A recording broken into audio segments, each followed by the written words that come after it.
Olá, meus irmãos, Shalom. Estou mais uma vez aqui para dividir com você um pequeno trecho da Palavra de Deus. Nós vamos ler o livro de Êxodo, no capítulo 3, a partir do versículo 2.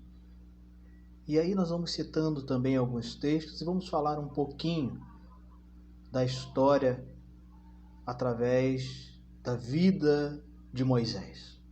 O texto sagrado diz assim: Então, o anjo de Jeová lhe apareceu numa chama de fogo, no meio de um espinheiro. Moisés olhou para o espinheiro e viu que ele estava em chamas, mas não se consumia. Por isso, Moisés disse: Vou chegar perto para examinar esta vista incomum e descobrir por que o espinheiro não se queima. O outro texto que eu gostaria de dividir com você está também no capítulo 3 de Gênesis, de Êxodo, a partir do versículo 9, que diz assim: Agora o clamor do povo de Israel chegou a mim, e eu vi também que os egípcios os oprimem cruelmente. Venha, vou enviá-lo a Faraó, e você tirará meu povo, os israelitas, do Egito. Meus irmãos, a história de Moisés é uma história muito interessante, né?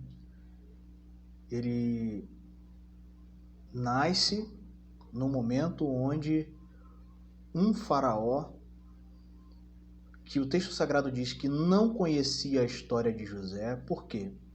Porque o faraó que conhecia, né, com quem José conviveu, e eu acredito que após a morte desse faraó, outro descendente, né, o substituiu, também conhecia. Mas o texto sagrado diz que José viveu durante muito tempo no Egito, e no final da sua vida, o texto bíblico vai dizer que ele pede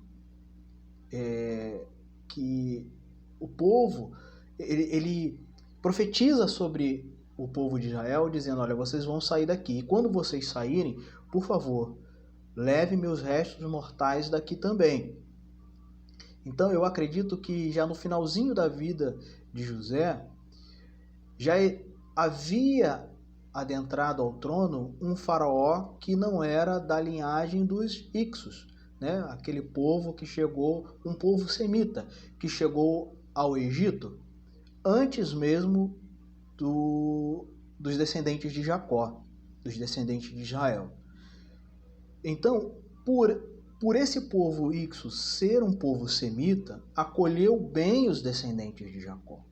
Mas a história vai dizer que esse povo foi derrotado, né, pelo povo egípcio mesmo, né, o povo nativo, e uma outra dinastia assumiu o poder.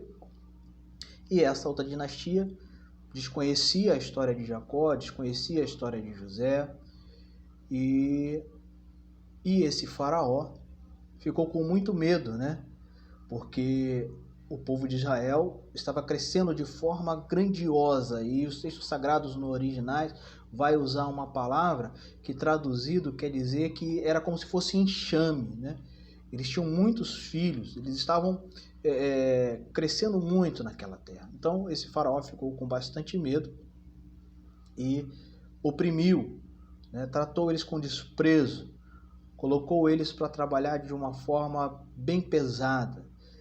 E era uma forma, né, deles pagarem o imposto para a nação do Egito, pois naquela época o imposto ele era pago ao governante em forma de trabalho. Então eles exigiam, né, durante um período você vai trabalhar para mim, para que você possa pagar o imposto devido à nação. Mas para o povo de Israel, eles impuseram uma condição muito mais opressora, né? Então, enquanto outros trabalhavam, né, pagavam 10% do imposto, Israel pagava 20%. Então era dobrado o trabalho, a opressão. Porque, como eu disse, esse faraó tinha medo dessa nação, né, desse povo que ainda não era nação, mas viria a ser uma nação, se levantar contra os inimigos do Egito e derrotar o Egito. Então, por isso que o Egito o oprimiu. Mas o texto sagrado diz lá em Êxodo, no capítulo 3, versículo 9, que enquanto esse povo estava sendo oprimido, o Senhor escutou.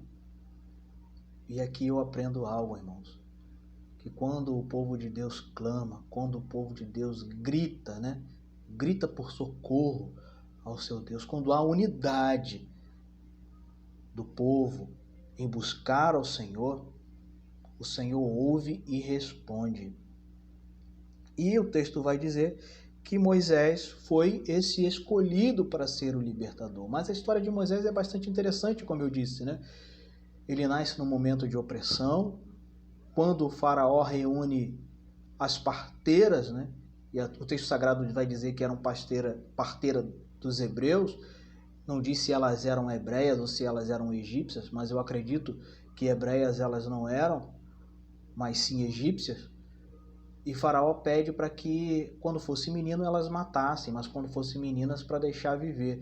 E elas, por temer ao Deus dos israelitas, elas inventam uma história para Faraó, né? E ele, por ser vamos colocar aqui, um xenofóbico, né? Ele tinha preconceito com o povo de Israel. Ele acreditou nessa conversa dessas parteiras e tentou uma outra solução, e a solução foi o quê? Um decreto onde, quando nascesse um menino, essa criança deveria ser levada ao rio Nilo, onde haviam ali crocodilos, né? Para que essas crianças morressem ali, né? Não vingassem, porque eles tinham muitos filhos, como eu disse, a população de Israel estava crescendo de forma absurda. E isso preocupou muito os governantes do Egito na época. Então houve um momento de uma grande opressão. E Moisés, né, também foi levado ao Nilo, foi colocado ali no Nilo, num cestinho. Aí a gente costuma, né, fazer uma referência a um filme bíblico ou a uma novela bíblica, né, que ele foi ali no cestinho flutuando. O texto bíblico não diz isso, diz que ele foi colocado ali entre as plantações, né, que são características daquela região. Ele ficou ali e a sua irmã ficou ali vigiando até que chegou a princesa do Egito, a filha do faraó, e as suas amas ouviram o choro da criança e foram lá ver. Uma outra coisa também que a Bíblia não fala, isso é um enxerto, né, literário ou um enxerto cinematográfico, que elas reconheceram que a criança não era egípcia, por causa da vestimenta, por causa do pano. A Bíblia não diz isso, mas eu acredito que elas reconheceram que não era uma criança egípcia porque havia um decreto do rei, né? Então, e as características físicas, né? De pele, de traços. Então eu acredito que foi assim que elas perceberam que não era uma criança egípcia, mas sim uma criança dos hebreus. E logo depois aparece a sua irmã, dizendo à princesa, né, que buscaria uma ama. E aí a princesa permitiu. Moisés não tinha nome ainda, uma coisa interessante de se dizer, não foi dado um nome para ele. A sua própria mãe, Joquebede, né, que a Bíblia vai falar o nome dela nos capítulos sequenciais, não deu nome para ele, ou se deu, a Bíblia não menciona, mas esse nome Moisés, quem deu foi a filha de Faraó, a princesa do Egito, quem deu esse nome para ela. E uma coisa que me chamou a atenção, fazendo uma pesquisa, irmãos, que este nome Moisés, no original, né, eu não sei se é uma linguagem egípcia ou um dialeto egípcio antigo, mas este nome Moisés era bastante peculiar, se pode dizer assim, porque há uma tradução do nome, né? Filho das águas, foi tirado das águas, foi tirado da água do Nilo, né? Do rio Nilo. E os faraós tinham um nome parecido, né? Filho de Ra, filho de um deus lá. Então, essa nomenclatura Moshe, ela vem de uma palavra ou de um dialeto, não se sabe se egípcio ou semita, né, ou hebreu, mas eu acredito que seja mais para o lado dos egípcios, porque alguns faraós tinham nomes que tinham essa raiz, né, filho de algum deus, ok? Então esse nome Moisés, a palavra original significa filho das águas, e todo nome, né, na antiguidade era dado com um significado, não é mesmo? Eu acredito que você tenha conhecimento disso. Se não tinha, passou a ter agora. Faz uma pesquisa aí rapidinho na internet que você vai entender e é bem bacana. Então, Moisés cresce no palácio, ele é amamentado pela sua mãe.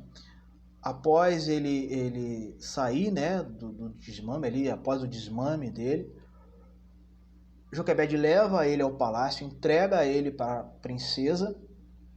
E aqui também, irmãos, eu aprendo algo muito interessante.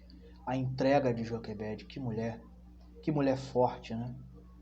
Ela esconde o filho para que ele não fosse levado ao Nilo, né, para ser morto ali, ser jogado ou ser entregue ali aos crocodilos, né, deixado ele ali de forma para que os crocodilos pudessem comer. Ela esconde ele durante um tempo.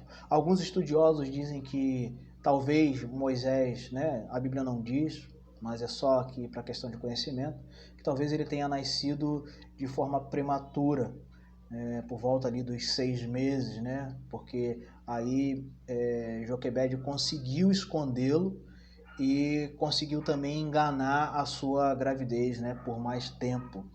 Então, quando ela percebeu que Moisés já estava grandinho e já não tinha como escondê-lo, então ela tem esse ato de entregá-lo, de colocá-lo ali no Nilo e deixar sua irmã, a irmã de Moisés, tomando conta. Então, Moisés cresce, Joquebede entrega ele novamente, né? Ela faz a primeira entrega, colocando ele no Nilo, e agora a segunda entrega. Que mulher forte! Que mulher forte! E uma mulher de fé, uma mulher que confiou no Deus que ela servia. O texto bíblico vai dizer que ela era uma descendente de Levi, casada com um descendente de Levi, né? Então era uma mulher que conhecia das instruções de Deus, conhecia o Deus de Israel, e ela entrega, eu imagino aqui, conjecturo que ela entregou não ao Nilo, mas entregou aos cuidados de Deus. E agora eu não vejo ela entregando a princesa de Faraó, mas também novamente entregando aos cuidados de Deus. E aí Moisés cresce sendo príncipe ali nas terras do Egito, né? Até que ele começa a entender que ele não faz parte daquela etnia, né? Não faz parte daquele povo. Então, a história bíblica vai dizer que ele comete um assassinato e, ao ser acusado por um dos hebreus, né? Quando ele vai apartar a briga entre dois hebreus, ele entende que aquele ato que ele havia cometido estava ganhando rastros, então ele foge com medo do faraó. E o faraó fica sabendo e realmente vai atrás para tentar, né, matar, porque ele tentou contra a vida de um egípcio.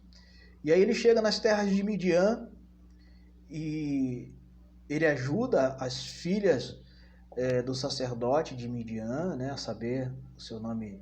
Ele tem vários nomes, né, mas um dos nomes conhecidos é Jetro. E Jetro fica feliz com o ato, né, que ele tem de espantar os pastores, né, e fazer com que suas filhas retornassem mais cedo para casa. E ele fica sabendo por que elas retornaram mais cedo para casa. Então Jetro convida ele para viver ali junto, né, naquele arraial, ali naquela comunidade, e dá até uma das filhas. E Moisés fica ali, se estabelece, cria família, tem um filho chamado, né, um dos filhos chamado Gerson, e como eu disse, cada nome tem um significado, e Gerson significa, né, se não estou enganado, estou em terra estrangeira. Então ele entende que ele é um estrangeiro, tanto no Egito como nas terras de Midian. Então ele percebe que ele está ali como um estrangeiro, mas ele está ali, né, sendo preparado, né, como um pastor. Agora já não é mais um príncipe nas terras do Egito, agora ele é um pastor nas terras de Midian. E o texto sagrado vai dizer que ele está ali pastoreando o rebanho do seu sogro, até que algo interessante acontece. Ele sobe até um determinado lugar na montanha e ele vê um arbusto pegando fogo. E ele para, irmãos, isso me chama muita atenção, que o texto sagrado vai dizer que ele para, né, no versículo 3 do capítulo 3 de Êxodo. Por isso Moisés disse, vou chegar perto para examinar. Então, ou seja, ele parou o seu serviço, ele parou suas atividades, né? Ele desacelerou, essa é a palavra, as suas atividades rotineiras, as suas atividades diárias, né? Ele desacelera e ele vai examinar aquilo que ele entende como sobrenatural, como um arbusto em chama não se consome. E o texto sagrado diz que ele vai se aproximando e se aproximando e se aproximando até o ponto de ele ouvir Deus falar com ele. Irmãos, uma coisa eu aprendo. Precisamos desacelerar e chegar mais próximo daquilo que Deus tem nos mostrado. Talvez, meus irmãos, há muitos arbustos na nossa vida que estão ali pegando fogo sem ser consumido e nós não estamos prestando atenção porque estamos mais atentos às nossas atividades diárias, ao nosso trabalho, ao nosso cotidiano. E o arbusto